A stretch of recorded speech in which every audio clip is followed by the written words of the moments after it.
आर्य। सीते, ये केसर भात तो बहुत ही स्वादिष्ट है। ये तुमने बनाया? कैसे? भात भिगोया, थोड़ा कोमल हुआ, फिर दूध में उसे धीमे आंच में पकाया। फिर जैसे ही थोड़ा पका तो उसमें गुड़, केसर और थोड़ी सुगंध डाली और फिर उसमें शुद्ध घी मिलाकर उसे धीमे आंच में। ये धैर्य ही तो इस स्वाद का रहस्य है सीते। यदि शीघ्रता में पकाती तो ये भात कच्चा रह जाता, ना सुगंध आती ना स्वाद। जीवन भी यही है सीते, चाहे संबंध हो या समस्या।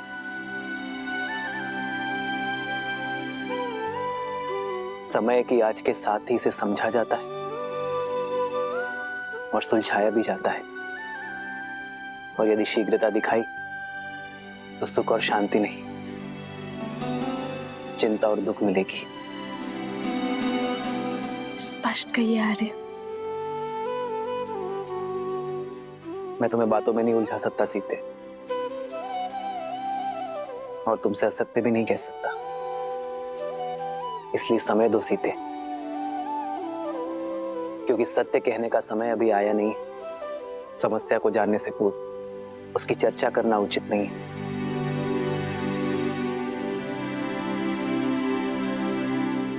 तो फिर मैं आपसे वो प्रश्न पूछती हूँ जिसका उत्तर देने में आपको सरलता हो। तो बताइए, महाभोज में हनुमान और वानर सेना के लिए क्या भोजन बनाऊं जिससे वो संतुष्ट हो? ये तो पहले से भी कठिन प्रश्न है सीते। इस प्रश्न का उत्तर ना नर दे सकते हैं ना नारायण, और चिंतन भी समय के साथ इसे सुलझा नहीं सकता।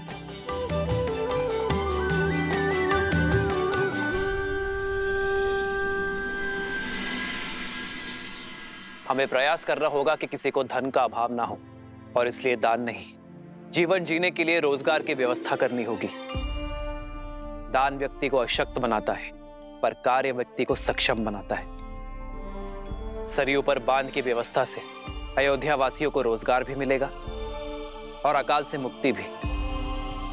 प्रजा और राज्य दोनों सुजलाम सुफलाम होंगे।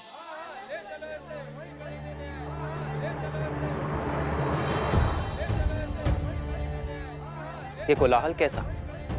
ऐसा प्रतीत होता है हमारी प्रजा है महाराज। मैं अभी सैनिकों को भेजकर शांत करवाता हूँ। राजा को शांत नहीं, संतुष्ट करना होता है सुमंत जी।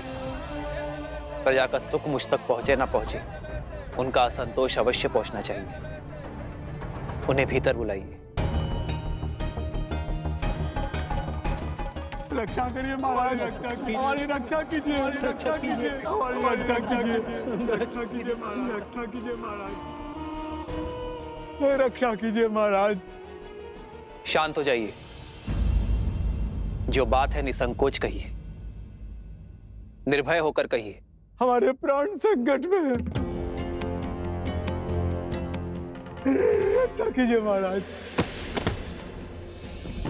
हमारी रक्षा कीजिए, हमारी रक्षा कीजिए। पश्चिम की ओर से राक्षसों ने हमारे ऊपर आक्रमण कर दिया और हमारे अनेकों भाइयों को उन्होंने मार डाला। हमारा धन दान सब कुछ लूट लिया उन्होंने।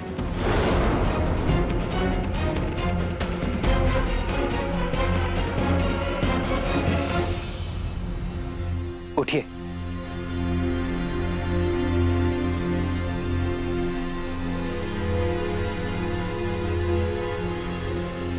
कौन है ये राक्षस? क्या नाम है उसका?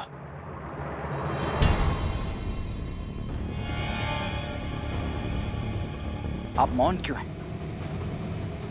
भैया के प्रश्न का उत्तर दीजिए। उस दुष्ट राक्षस का नाम तो नहीं पता राजकुमार। मैं जानती हूँ उसका नाम।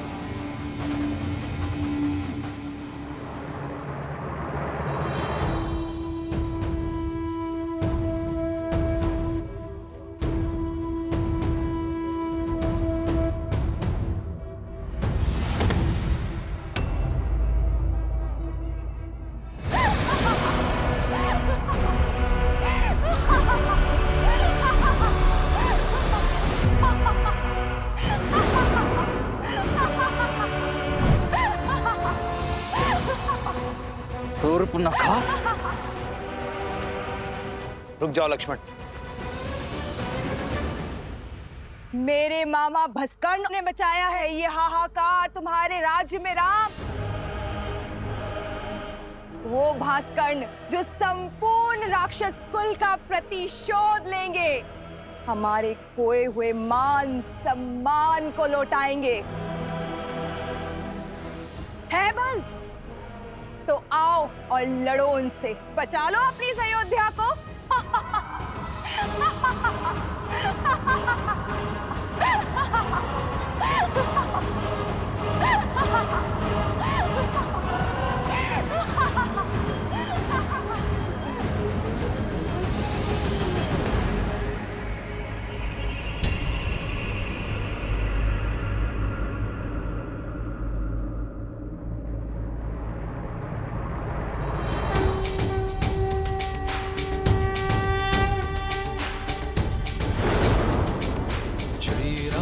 चंद्र कृपालु भजु मन हरण भव भय दारुणम। श्री राम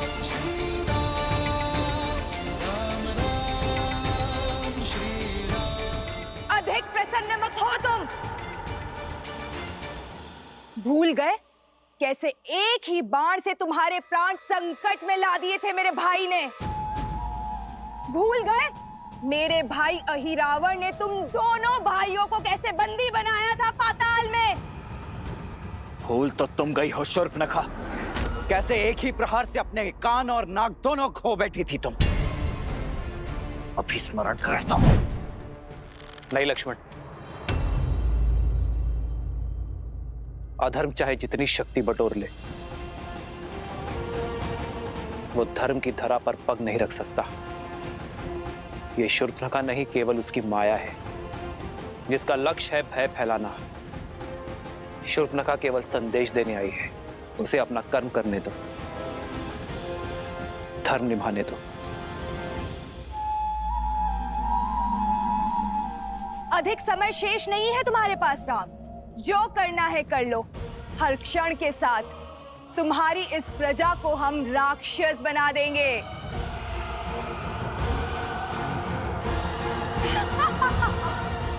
तुम्हारा कार्य पूर्ण हुआ शूर्पणखा, तुम्हारा संदेश मुझे मिल गया है। अब इस वृद्धा की देह को छोड़ दो। और हां, रामराज्य में ना भय की छाया होगी और ना ही अवगुणों की माया। जाकर कह देना भास्कर्ण से, मैं स्वयं अपनी सेना लेकर आऊंगा, और यदि उसके छल में बल है तो वो मेरे निर्दोष अयोध्या वासियों को और हानि नहीं पहुंचाएगा।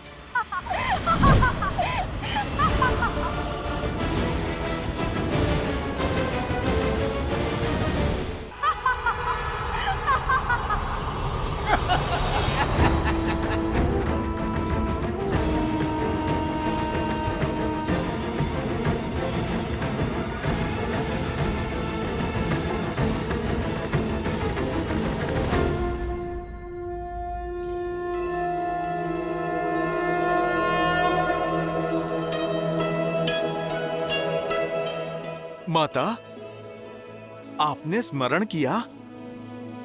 सब ठीक तो है ना माता? क्या किसी ने आपको सताने का दुस्साहस तो नहीं किया?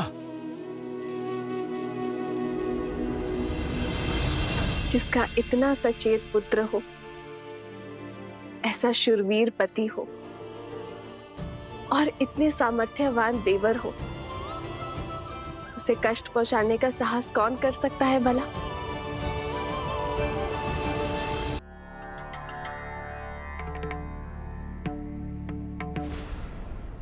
सहस्त्रमुख,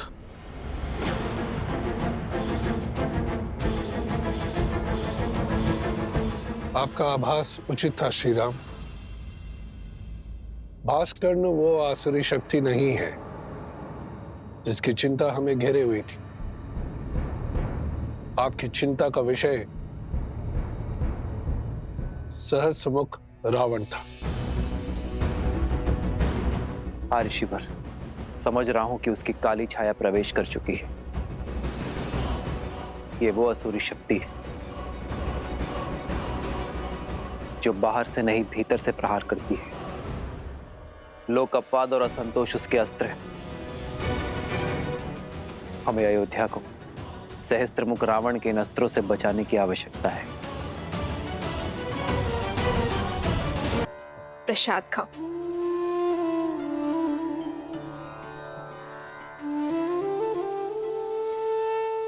तुमने केवल मुख से ही माता नहीं कहा हनुमान, मन से भी माना है।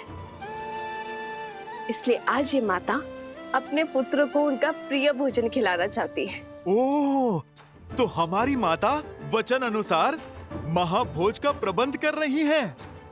अद्भुत। मैं अभी जाकर वानर सेना को बताता हूँ। वो सब भी आपके हाथों से भोजन खाने के लिए आतुर है माता। अभी जाता हूँ।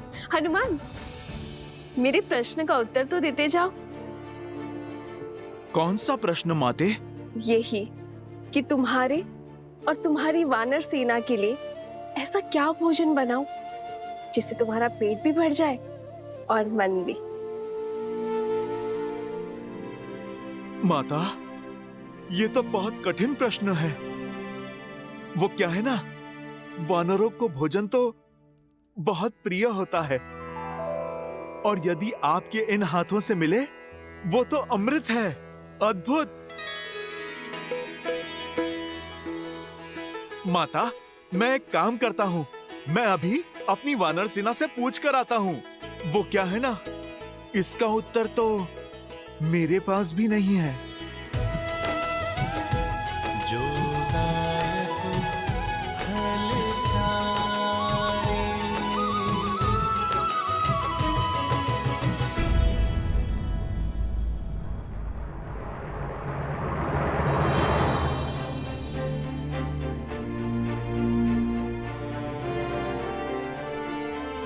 ना हमारा शत्रु सरल है और ना ही उससे ये युद्ध सरल होगा। इस युद्ध को जीतने के लिए बल से अधिक बुद्धि का प्रयोग करना होगा। शत्रु की शक्ति का भान हमें लेना होगा।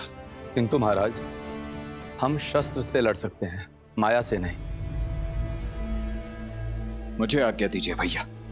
वन में आने को मायावियों को धराशायी करने का अनुभव है मुझे। इन्हें भी परास्त करने का कोई ना कोई मार्ग अवश्य ढूंढ ही लूंगा मैं। लक्ष्मण, वन में आए संकट और प्रजा में छाए आतंक में अंतर होता है। सर्वप्रथम हमें इस बात का ध्यान रखना होगा कि हमारी प्रजा आतंकित ना हो।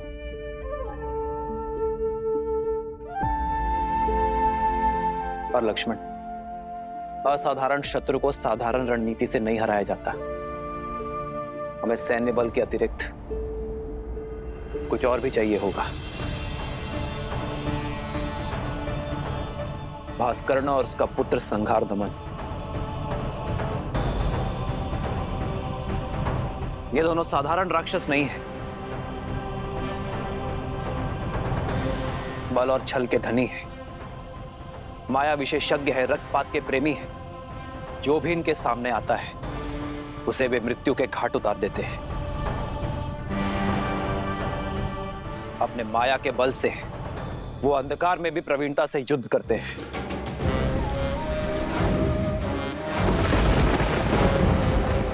ब्रह्मदेव के वरदान अनुसार भास्करण को न धरती पर मारा जा सकता है, न जल में और न ही आकाश में। भास्करण का पुत्र संघार दमन, जिसमें सहस्त्रों बैलों का बल है,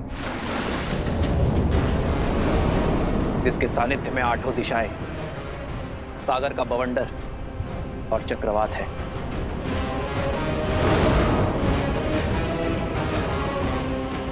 केवल यही नहीं राम, साथ ही वो उभयचर भी है, जो जितनी सरलता से थल पर रह सकता है उतनी ही सहजता से जल में भी जी सकता है।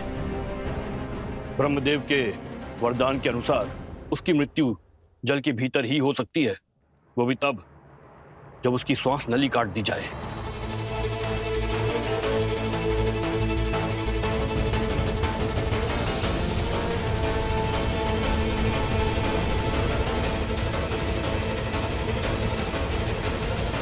मित्र, वानर सेना सज्ज है। इस युद्ध में भी हम आपका साथ देने का सौभाग्य पाएंगे? हाँ प्रभु, इस धर्म युद्ध में हम आपके साथ हैं। आप बस आदेश दीजिए। ये आदेश का नहीं, विदा देने का समय है मित्र। मेरी वानर सेना वनवास में राम और लक्ष्मण की ढाल बनी, किंतु अब ये युद्ध केवल अयोध्या का है। आप सब अतिथि हैं। अपने परिवार के साथ महाभोज का आनंद लीजिए और आनंद होकर किष्किंधा लौटिए। वहां स्वराज्य की स्थापना करना ही आपका उद्देश्य है मित्र। यह युद्ध अयोध्या के राजा राम का है और इसे लड़ने का दायित्व मेरा है।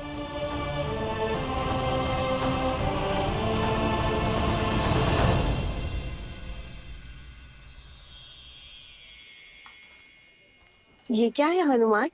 माता, ये खाने की सूची। इतनी बड़ी सूची? ये तो केवल आरंभ है माते, सूची तो बहुत लंबी है। माता, आप भोजन खिलाकर हमारे तन और मन को तृप्त करना चाहती है ना? आपने मेरी सहायता मांगी तो लीजिए, मैं सूची ले आया। माता, निभा दिया मैंने अपना कर्तव्य।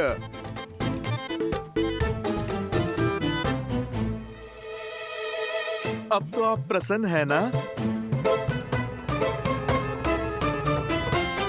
हाँ, प्रसन्न हूँ। उर्मिला, चलो शीघ्र अतिशीघ्र भोजन बनाना आरंभ करते हैं।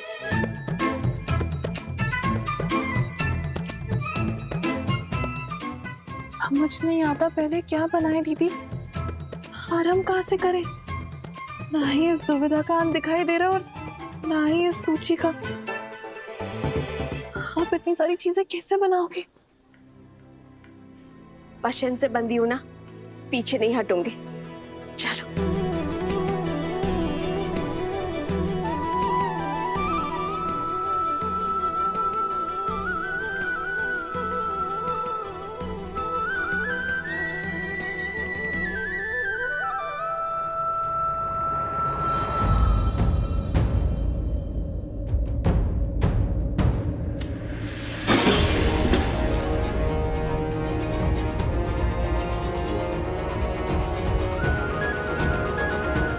सीता, दीदी,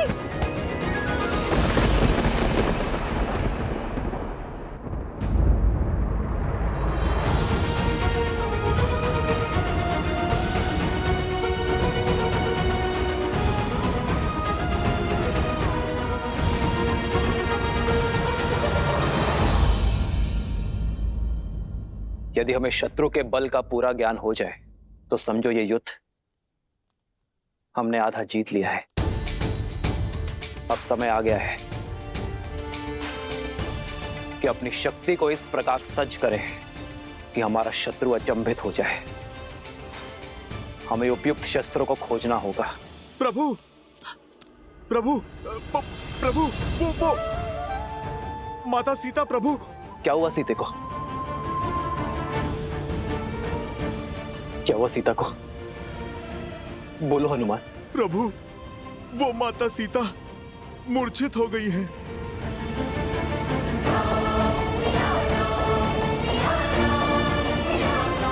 सीते,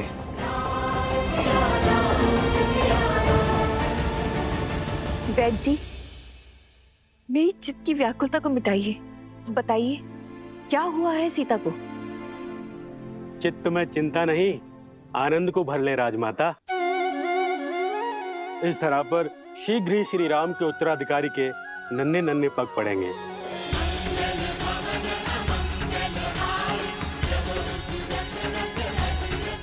महारानी सीता रघुकुल का वंशज लाने वाली हैं।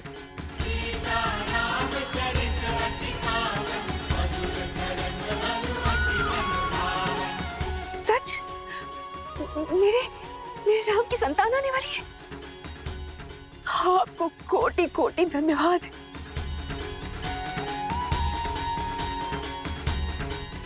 जाओ, राज आंगन का कोना कोना सजा दूंगी। मेरे राम का उत्तराधिकारी आने वाला। अयोध्या में उत्सव का शंखनाद होना चाहिए और ना बधाई गीतों का नाद बजना चाहिए। जाओ जाओ जल्दी जाओ जाओ, मेरे राम का पुत्र आने वाला है। क्या तुमने सुना? हमारे राम की संतान आने वाली है।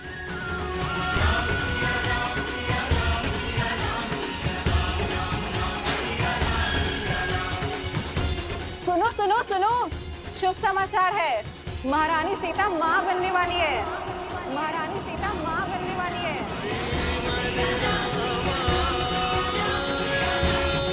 सीते,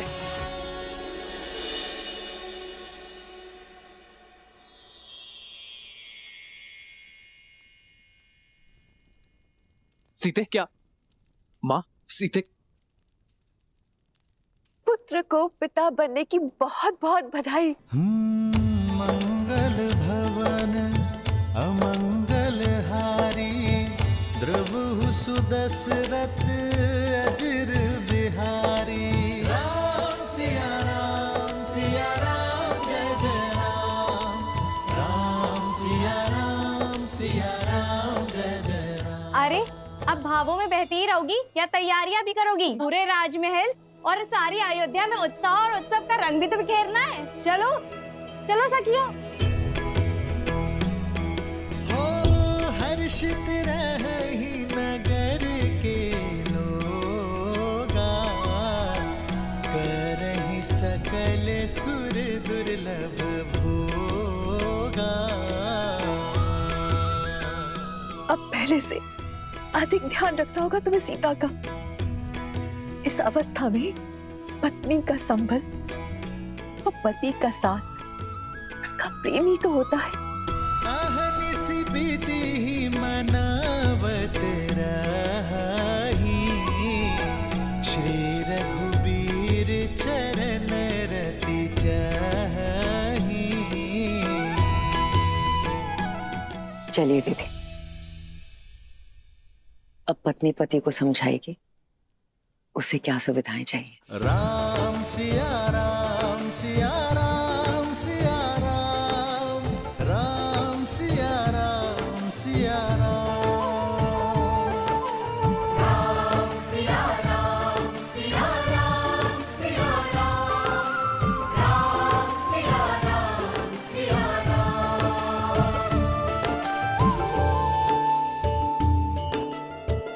जन्म जन्म का है ये संगम, राम रतन सीता वैभव धन। सच मांडवी, हम चाचा बनने वाले हैं। भरत भैया, हम चाचा बनने वाले हैं। हाँ लक्ष्मण, अब आएगा आनंद। अब अपने भतीजे के साथ मैं संसार भ्रमण पर निकलूंगा। नहीं नहीं नहीं, वो तुम्हारे साथ रहेगा ना तो विवाद करना सीख जाएगा। मेरा भतीजा तो अपने भरत चाचा का मित्र होगा। भरत भैया, बधाई हो, बधाई हो लक्ष्मण, बधाई हो।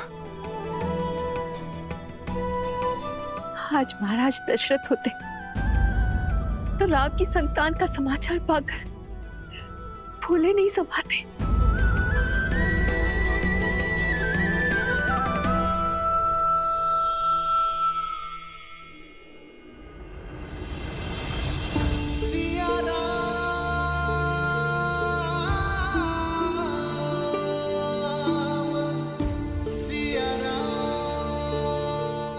आपका मौन मुझे व्यथित कर रहा है। क्या आप प्रसन्न नहीं है? प्रसन्नता तो इतनी है कि मेरे शरीर के कण कण में भर गई है सीते। शब्दों को बाहर निकलने का स्थान ही नहीं बचा। पिताश्री की प्रसन्नता का आज आभास हुआ मुझे। अपनी संतान के प्रति उनके प्रेम का भान हुआ।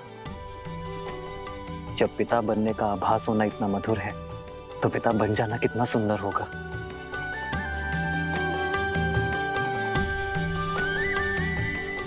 जीवन में सदा मेरा साथ और समर्पण दिया है तुमने सीते, किंतु आज उससे बड़ा उपहार देने के लिए तुम्हारा धन्यवाद। रघुकुल का कुलदीपक आने को है, ऐसे में महारानी का आहार विशेष और विशिष्ट होना चाहिए। राजमाता प्रणाम। मैया ने संसार का सबसे बड़ा सुख दिया है प्रभु को। आप उनसे कहिएगा अब वानर सेना भोज का 2 गुना आनंद उठाएगी। पुत्र तो माता की व्यथा समझ गया, किंतु क्या व्याकुल वानर सेना समझ पाएगी? सीता रसोई घर में नहीं जा सकती, 3 मास तक कोई श्रम नहीं कर पाएगी। होने वाली संतान के लिए माता का विश्राम करना अति आवश्यक है। भोजन अब वो पुण्यवासन संस्कार के पश्चात ही बना पाएगी। माता ये तो शुभ है, कुमार और प्रभु श्री राम का भोज एक साथ हो जाएगा। और आप वानर सेना की चिंता ना कीजिए। हम वानर तन से चाहे कितने भी कठोर हों, मन से उतने ही भोले और कोमल हैं माता। उन्हें तो मैं व्यंजन की और भी लंबी सूची बनाने में उलझा दूंगा माता। माता प्रभु श्री राम के पुत्र के लिए उनके भक्तों को ये प्रतीक्षा भी स्वीकार है।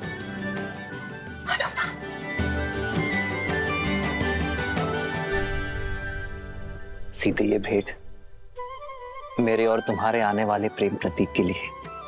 अच्छा,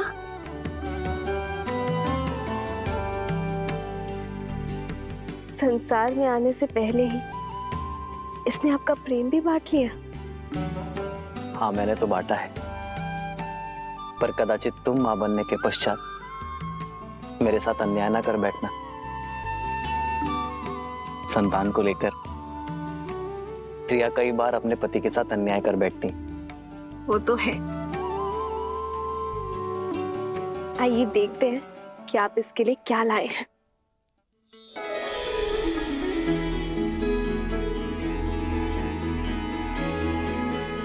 वेद मंत्र के ताड़पत्र बस? हाँ सीते, क्योंकि अपनी होने वाली संतान में धर्म के बीच बोना ही माता पिता का सबसे बड़ा कर्तव्य है।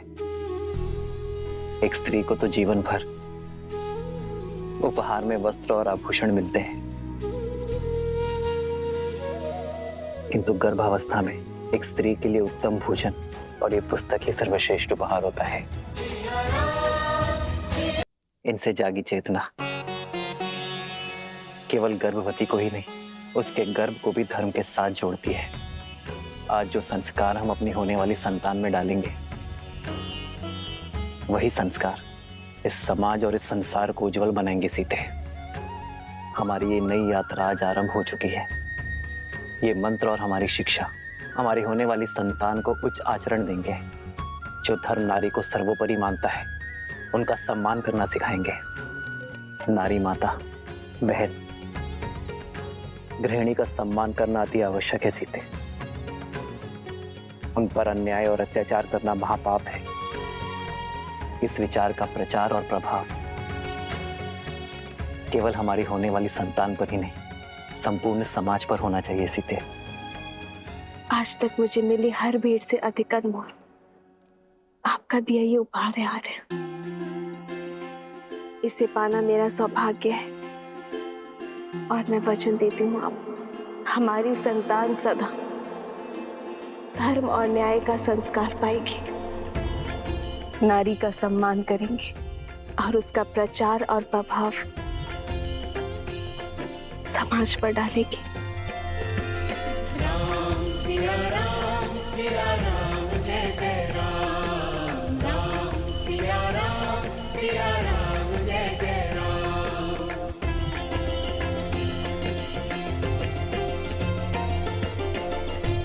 सीते, मेरे इस उपहार के बदले क्या तुम मुझे एक उपहार दोगी? कल जो प्रश्न तुम मुझसे पूछना चाहती थी, क्या उसका उत्तर सुन पाओगी? समय का खेल तो देखो सीते, जब माता ने हर क्षण मुझे तुम्हारे साथ रहने का आदेश दिया है, तभी मुझे तुम्हें छोड़कर जाना होगा। आप कहाँ जा रहे हैं आर्य? एक राजा का कर्तव्य निभाने। अपने राज्य के लिए युद्ध लड़ने।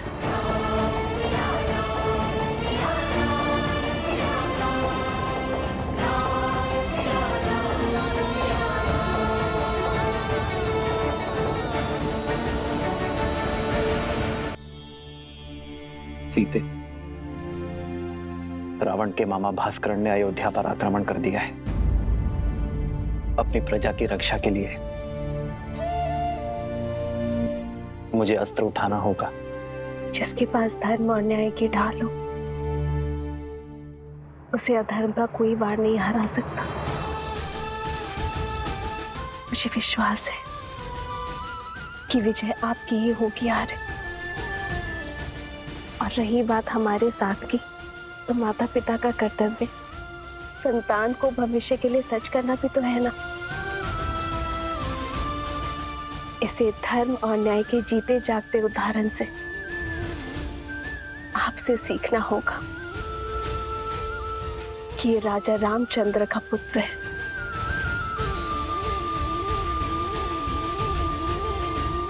जानती हो सीते, मेरा सबसे बड़ा बल क्या है?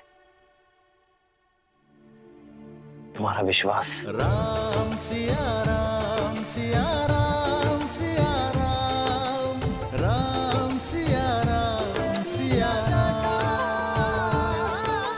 राम सिया राम सिया राम सिया राम, राम सिया राम सिया राम। लो, तुम भी मुख मीठा करो। अयोध्या के नए युवराज आने को हैं। कितना शुभ समाचार है ना। हाँ, ईश्वर करे महारानी और उनकी संतान को सुखी रखे एकदम। बहुत शुभ समाचार हैं, सच में कितनी खुशी की बात है ना ये।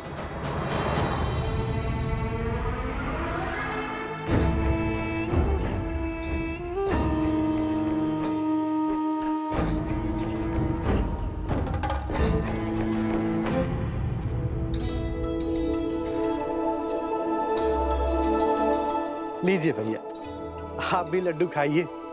हमारे राजमहल में लल्ला आने वाले हैं। प्रभु श्री राम के उत्तराधिकारी आने वाले हैं। खाओ खाओ।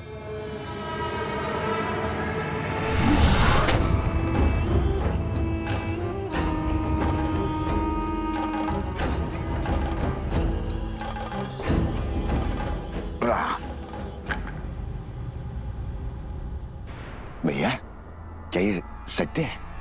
श्री राम की संतान होने वाली है? हाँ हाँ, सुना नहीं? सारे अयोध्या में लड्डू बट रहे हैं। चलो अच्छा है। जो 14 वर्ष में नहीं हुआ, वो अब हमारे कानों को सुनने को मिल रहा है। क्या क्या कहना चाहते हो? क्षमा करना भैया, वो क्या है ना कि 14 वर्ष से कोई शुभ समाचार मिला नहीं और अचानक से वनवास से लौटते ही ये संतान की खबर। लड्डू खाओ, लड्डू खाओ।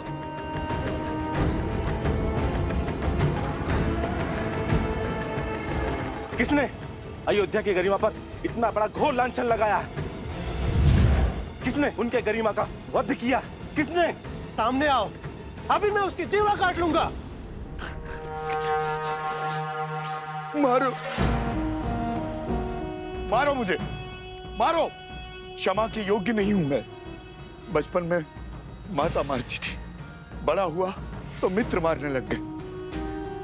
इस जीवा के कारण ये स्थिर नहीं रहती है।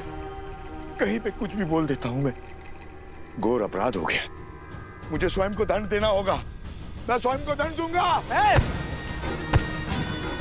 दंड देना होगा, दंड देना होगा, दंड देना होगा, दंड देना होगा, दंड देना होगा। ए रुको, रुको। अरे क्या कर रहे हो?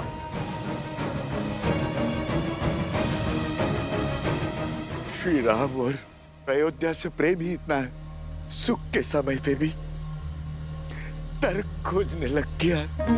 जो बात मेरे दिल को कचोटती है, क्या वो आप सबको व्याकुल नहीं करती?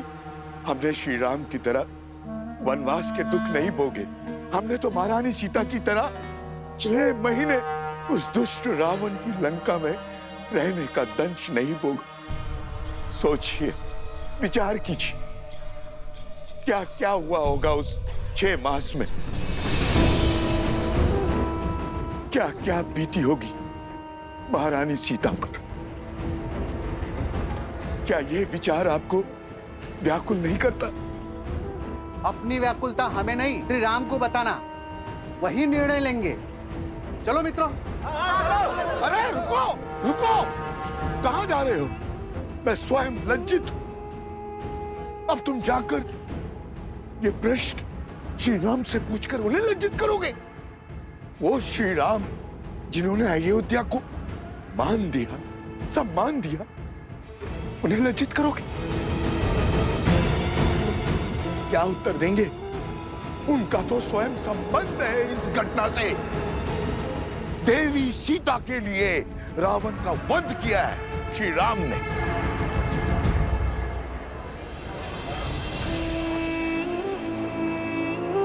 हाँ, यदि शंका है तो किसी धर्मात्मा विद्वान से पूछते हैं। तो फिर मंदिर के पुजारी जी के पास चलते हैं, वो विद्वान भी है और धर्मात्मा भी, वही इसका उचित समाधान देंगे।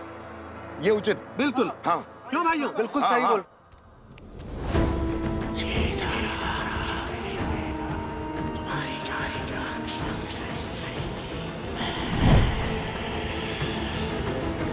वनवास का वास्तविक अर्थ है अपने नगर से, अपने घर से, अपने सुखों से, गृहस्थ कर्म से पूर्ण संन्यास, यानी ब्रह्मचर्य।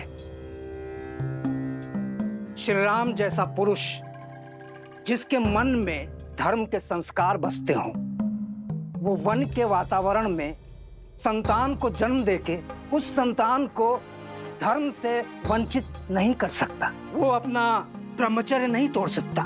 इसीलिए 14 वर्षों में कोई संतान नहीं हुई। उचित कहा पुजारी जी। हमारा संदेह मिटाने के लिए धन्यवाद पुजारी जी। चलो भाइयों। रुको। वाह पुजारी जी वाह, धर्म की बात तो कर ली, अब सत्य पे आइए पुजारी जी। क्या है सत्य का आधार?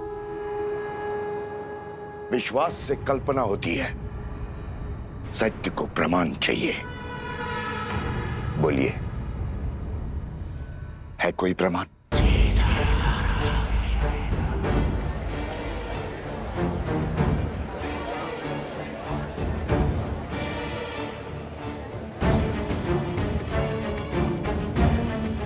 क्या हुआ पुजारी जी? सत्य की आंधी ने विश्वास का आवरण उड़ा दिया। अरे अभी समय ही कितना हुआ है वनवास से वापस लौटे हुए। एक ने कही, दूजे ने मानी, बस वही दो ज्ञानी।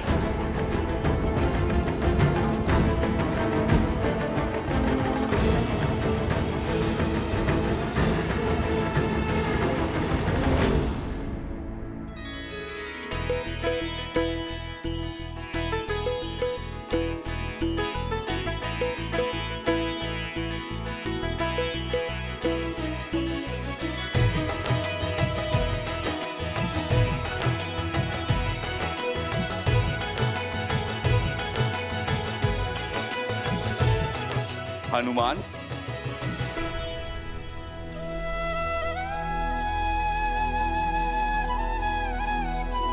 वाह हनुमान, तुमने स्वयं के साथ साथ बाकी सबको भी व्यस्त करके रखा हुआ। प्रभु श्री राम युद्ध के लिए प्रस्थान करेंगे अब। अच्छा है महाराज, मेरा तो बैठे बैठे ये शरीर ही अकड़ गया था। परंतु हनुमान, इस युद्ध में वानर सेना भाग नहीं ले सकती, ये स्वयं श्री राम ने कहा है। आप निश्चिंत रहिए महाराज, मेरे होते वानर वीरों की कमी खलेगी नहीं प्रभु को। हनुमान, तुम समझ नहीं रहे हो। महाराज, मैं तो सब समझ रहा हूँ। बंधन में तो वानर सेना है, प्रभु राम का ये सेवक हनुमान नहीं।